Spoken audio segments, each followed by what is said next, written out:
why dreaming big is not always good. I have an important question for you, and I bet you have dedicated your fair share of thought to it throughout your lives. Which way of thinking is better? Dreaming big or being satisfied with small things? Since I held the first belief my whole life, I believe I am qualified enough to talk about why it can be more harmful than being unambitious. My whole life, I thought I was gonna be huge. Not just your typical A student type huge, but world famous huge.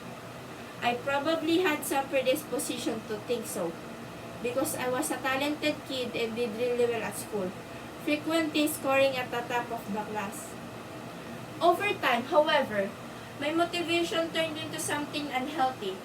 I started to believe that I was entitled to success, and I grew more and more frustrated as I faced the real world. Well, the truth is, I didn't contact it a lot until going to university and leaving my hometown, where I had lived in a safe bubble believing that success in the big city is waiting for me to come. The first ominous sign came when I didn't get a perfect score at the entrance exams. I still scored really well, 195 out of 200, and got into the university, but I wasn't the first one anymore. Which seems pretty logical now. There were thousands and thousands of kids applying to the same university. But back then, I felt like I was missing something. I couldn't enjoy my triumph because I didn't get that perfect score.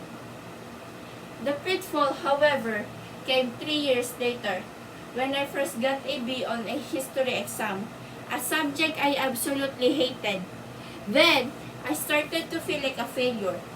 Now, you are probably wondering, what does it have to do with dreaming big? Here's my answer. I always dreamed big, and this made me overlook small successes and feel entitled for admiration and victory. I believe you can guess what happened next. I grew more and more frustrated as I realized you had to work, and most often, work hard to achieve what you wanted. You even have to withstand failure and rejection, something I wasn't used to dealing with at all.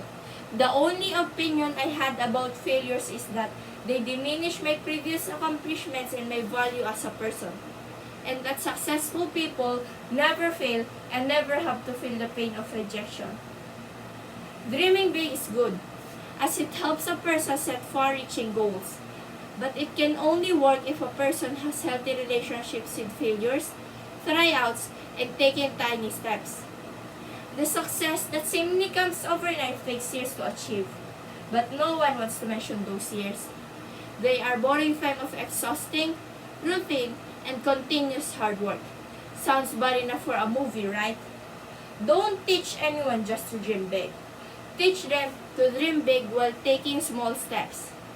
This is always better than staying in one place and wishing to be teleported to the valley of success. Thank you.